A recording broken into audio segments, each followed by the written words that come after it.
আসসালামু আলাইকুম রহমতুল্লাহ নাহমাদুহু ওয়া নুসাল্লি আলা রাসূলিহিল কারীম আম্মা বা'দ। প্রিয় দেশবাসী, এমন একটি গুরুত্বপূর্ণ হাদিস পেশ করব যে আল্লাহ রাব্বুল আলামিন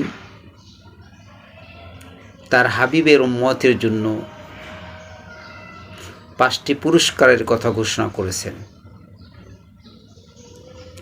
যে 5টি পুরস্কার অন্য কোনো উম্মতকে আল্লাহ পাক দান করেননি। 4 নাম্বার হলো দুর্বৃত্ত শয়তানকে শৃঙ্খলাবদ্ধ করে আল্লাহ পাক সমুদ্রে ফেলে। অতএব কারণে বান্দা মাহে রমজানে অনেক গুনাহ থেকে মুক্ত থাকতে পারে। তার কারণ শয়তানের ধোঁকা, শয়তানের কুমন্ত্রণায় মানুষে অনেক গুনাহ করে।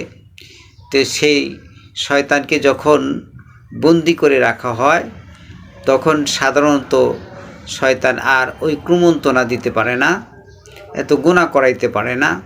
যার কারণে মাহে রমজানে প্রত্যেকটা মানুষেরই আমলের প্রতি উৎসাহ আগ্রহ বেশি থাকে, মসজিদে লোক বেশি থাকে, 5 ওয়াক্ত নামাজেই মুসল্লির সংখ্যা বেড়ে যায়, রমজান মাসে কোরআন তেলাওয়াতকারীর সংখ্যা বেড়ে যায়, আমলকারী লোকের সংখ্যা অনেক গুণে বৃদ্ধি পেয়ে যায়।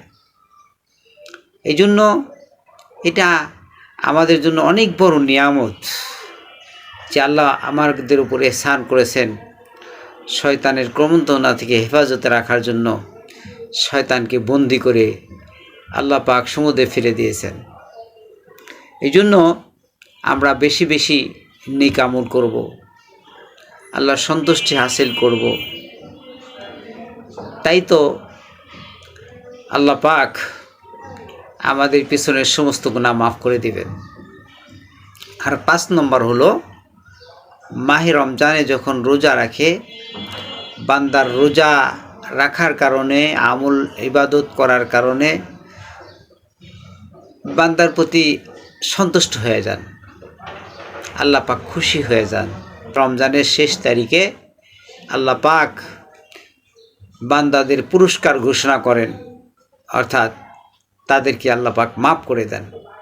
এই জন্য আমরা সকলেই মাহে রমজানে বেশি বেশি নেক আমল করব, আল্লাহ পাকের সন্তুষ্টি অর্জনের জন্য ইখলাসের সাথে আমল করব।